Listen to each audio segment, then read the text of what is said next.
तुम्हारी गालियां और एफआईआर मेरा हौसला नहीं तोड़ सकते। मुझे गालियां देने वाले लोग वही लोग हैं जिन्होंने सावित्रीबाई फुले के ऊपर कीचड़ फेंका था, सुकरात को जहर पिलाया था, ब्रूनो को जिंदा जलाया था, मीराबाई राठौर को जहर दिया था और सीताजी को अग्नि परीक्षा देने के लिए मजबूर किया था।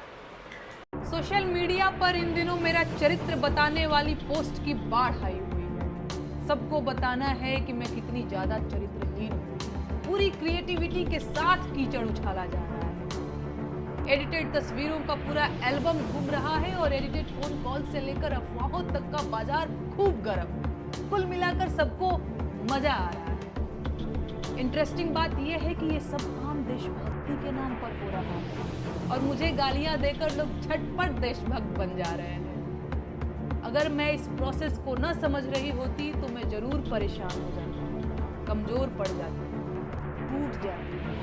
लेकिन इन फर्जी देशभक्तों के लिए बुरी खबर यह है कि मैं खूब समझ रही हूं कि इस वक्त मेरे साथ क्या हो रहा है और क्यों हो रहा है। मैं इस सरकार से सवाल पूछ रही हूं, लेकिन सरकार के पास मेरे सवालों का कोई जवाब नहीं है, तो बदले में मुझे गालियां दिलवाई जा रही है। सवाल पूछने वाली लड़कियों को रोकने का सबसे आसान तरीका यही तो है, उनके चरित्र पर सवाल उठा दो, बेचारी डर जाएंगी। न डरे तो वैश्या बोल दो, उनके घर वाले डर जाएंगे और उन्हें चुप करा देंगे।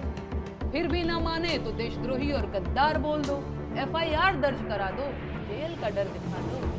ये लोग इतने कायर हैं कि सवाल पूछने वाली एक लड़की को बर्दाश्त नहीं कर पा रहे हैं। पूरी आईटी सेल की फौज लगा रखी है। मेरा फोन नंबर तक वायरल कर दिया गया है। डेली सैकड़ों फोन कॉल्स आ रहे हैं और ये सब सिर्फ इसलिए कि मेरा हौसला टूट जाए। मुझे गालियां देने वाले लोग कोई और लोग नहीं, ये वही लोग हैं जिन्होंने सावित्रीबाई फुले के ऊपर कीचड़ फेंका था। ये वही लोग हैं जिन्होंने सुकरात को जहर का प्याला देकर मार दिया था। ये वही लोग हैं जिन्होंने ब्रूनो को सच बोलने के लिए जिंदा जला दिया था। ये वही लोग हैं जिन्होंने मीराबाई राठौर को जहर देकर मारने की कोशिश की। ये वही लोग हैं जिन्होंने माता सीता को अग्नि परीक्षा देने के लिए मजबूर कर दिया।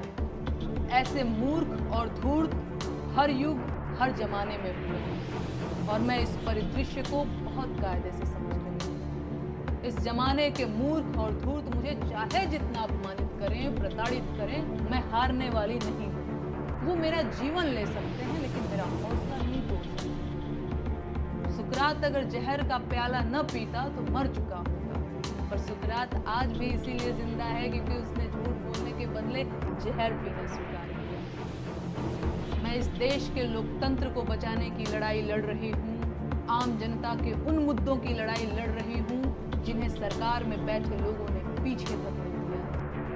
इस देश की जनता को रोजगार चाहिए सर, महंगाई से छुटकारा चाहिए, अच्छे स्कूल और अच्छे अस्पताल चाहिए, अस्पतालों में डॉक्टर और स्कूलों में शिक्षक चाहिए। आम जनता को हिंदू मुसलमान और मंदिर मस्जिद के झगड़े नहीं चाहिए। लेकिन इस सरकार ने आम जनता को सिवाय झगड़ों के और कुछ नहीं दिया है। सरकार इस देश को कमजोर कर रही है और मैं ये होने नहीं दूंगी। ये देश इस सरकार की जागीर नहीं है और प्रधानमंत्री देश के मालिक नहीं है। मैं ये बात 1000 बार बोलूंगी, फिर चाहे इसके लिए मुझे जहर का प्याला ही क्यों न हो। इस देश के हाकिम को पता होना चाहिए कि मैं सिकंदर लोधी से नहीं डरती। बाकी इस देश के महिला आयोग से मुझे कोई शिकायत नहीं। आपकी मजबूरी में समझ सकती हूं। भाजपा के नेता महिलाओं पर जिस मुखरता से बयान दे रहे हैं, उसे देखकर मैं आपकी हालत का अंदाजा लगा पा रही हूं। आप लोग